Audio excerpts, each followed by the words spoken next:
Hello and welcome to Health Talk. I'm Dr. Manny.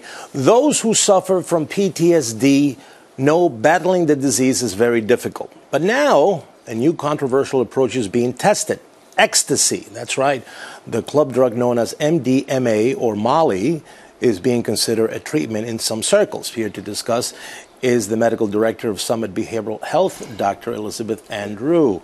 Molly, a lot of stigma with that medication, that drug. Right. How can it help with PTSD?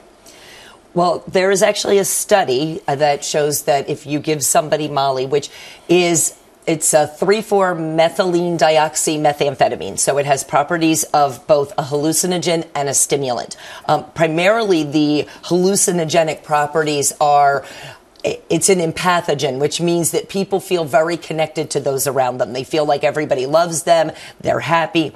And the thought is that if you give that to somebody and then you have a trained therapist that can take them through the trauma that has caused their post-traumatic stress disorder, that you're able to separate out the fear and anxiety of the trauma, and working with a therapist that they feel close to and feel that they have concern about them, you can disconnect that fear and trauma from the actual event, and you can process it, and it looks like people are cured. All right. Molly has a long history. Currently, it is illegal, but it was used in, I guess, the psychiatric circles back in the day. Give me a little bit of the history. So it was a compound that in 1914, the Merck company had designed this compound. And over time, psychiatrists and psychotherapists had found it was beneficial in treating some of their very depressed patients. But in 1985, it was taken to a Schedule I category. Schedule I means that it is a medication that is perceived to have no therapeutic benefit, but only significant risk. And the other things that are in that category are heroin is a Schedule I, marijuana is a Schedule I, Quaaludes. So at that point, it became illegal for anybody to prescribe it. But when they looked back at the information, and some people have been very,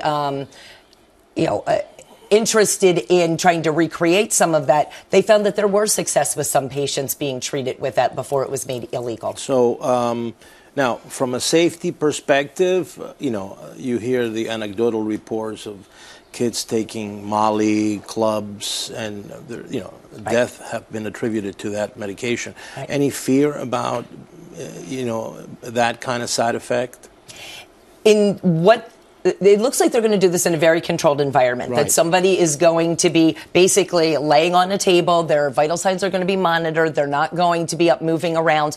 And it appears to be very safe. What happens in a club situation is people are taking Molly and they're dancing for hours and they're not recognizing the signs that their body is saying that they're tired or that they're getting muscle aches. And so they become very dehydrated. They start to break down their muscles. That can overwhelm the kidneys, and then they can go into kidney failure. Their body temperature can go up to over 105 degrees. Right. But in this very controlled environment, that does not seem to happen. How long do you think a typical patient would be under that kind of care until they feel that they have liberated themselves from those, from the demons of the PTSD?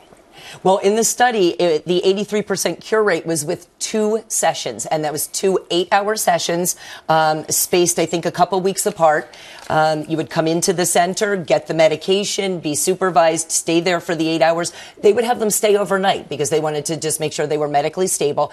And with just 2 treatments, these people were cured. And when they say that, they did not need any other psychiatric medications for depression or anxiety after that. Now, is this Molly therapy for PTSD, is that available right now in the U.S.? No, because it's still a Schedule I. Nobody can be doing it sort of out in the open. I don't know whether people are still attempting to do this sort of secretively, but no.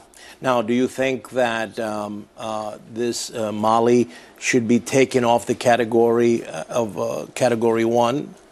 I think so, but I think, again, with very clear restrictions. So if you're going to make it a Schedule II, I think it should only be available to facilities that are well-trained in its use. Right. So, again, like you said, we're not writing prescriptions for people to go get Molly and take it at home. Right. I agree with you. I think that it should be taken off, but for hospital use or clinic use only, right, with the caveat that people should know that this is still not a drug that should be available for the masses, to have a good time in parties, because it's quite dangerous, and the side effects are there. All right, last word. Where can people get more information?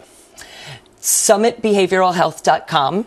The website, and that'll direct you to the number for admissions. And we have a detox and residential in Massachusetts, a detox in New Jersey, and in New Jersey and Pennsylvania, outpatient counseling. And you deal with patients with PTSD also?